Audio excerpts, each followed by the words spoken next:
Thank you so much for coming back, guys. I really appreciate it. I wanted to discuss two things real quick. I want to do this blanket as my next knitting tutorial series. I'll discuss it in just a minute. I just wanted first to tell you guys why I haven't been here. We had news a while back, right when I was doing my last tutorial, about having some twin girls arrive in the family. So I had to stop what I was doing, and I found a beautiful blanket that I wanted to make for them. Now, I don't do tutorials based off of other people's patterns unless I've asked first or I give them credit and they want me to. So here is the pattern that I'm following. It's from Joanne of craftpassion.com, and I am going to actually put a link in the description box to her project. So any of you crocheters out there that want to make this, the pattern will be there. It will be nice for you to be able to print up or see her tutorial, because she does have a tutorial on actually making the motif itself, in addition to the pattern that I was following there. So here we go. So this is knitting, the blue blanket that you see up there, and I love doing this. It's such a nice project, and I love the different colors. I've done 3 in completely different color schemes, and if there's enough interest, I will do this.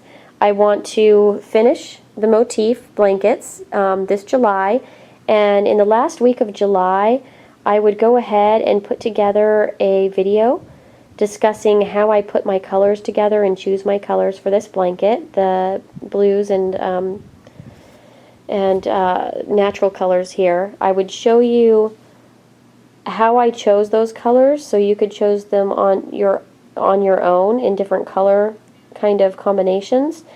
And then I discuss the needle size that I'm using, the textures of yarn that I'm using, and that was just to get you ready so you could get set up. And then in the first week of August, if there's at least 50 thumbs up on this video, then I will start with my border stitch.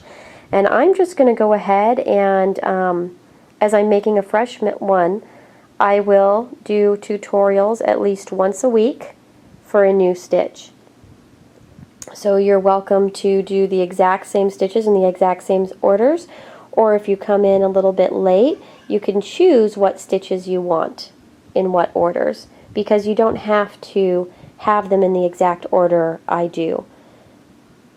But it will be a chance to learn several different stitches. There will be cables, basket weave, seed stitch, mock ribs, real ribs, perhaps a ruffle, what I like to do with the eyelash type of yarns.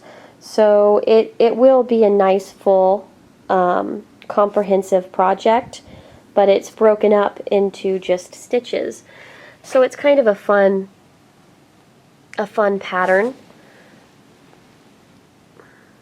I use all different thicknesses of yarns there. So this is just a taste, and if you guys do want to see this as a series of tutorials, you need to give me a thumbs up.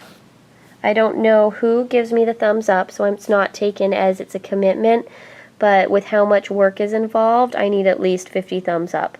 So I hope that we can start this in August, guys. I definitely will if you guys share and give me those 50 thumbs up. And then if you do plan on doing this project, and you might want to subscribe so that way you know when I put up a new tutorial for the new stitch, because that will be our next project as long as I can get enough people interested in doing it. And I really appreciate you all. Thank you so much for coming back. I know I haven't posted anything in a long time, and I've been very busy with the Polymer Clay channel. I just hit 50,000 subscribers and 3 million views, so thank you so much for all of you who are on over there on my Polymer Clay channels. But knitting, I love to do some knitting in winter.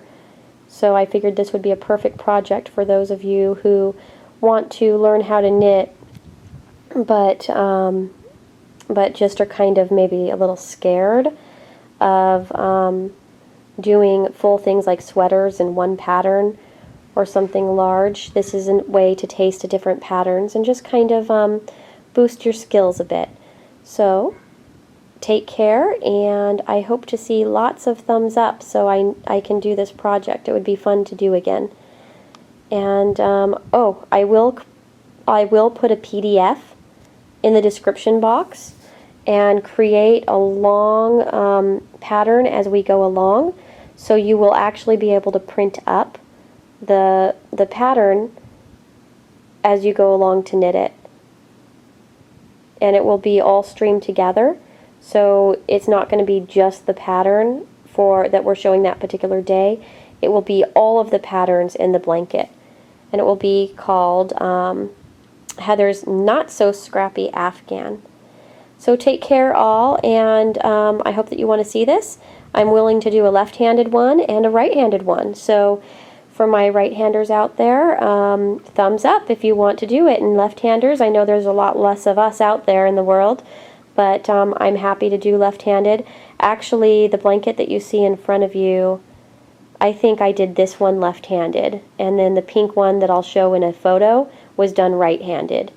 That way you could get an idea to see the difference in my netting technique. I do find both ways. So I am naturally left-handed and learned how to knit left-handed, and then switched over to primarily right-handed knitting because I was a knitting teacher. So, and I won't teach a left-hander how to knit right-handed, and I won't teach a right-hander how to knit left-handed. So that's why I know how to do both. But so take care, and like I said, 50 is all it takes, and I'll start doing it as soon as we reach that 50. Thanks, guys. Bye.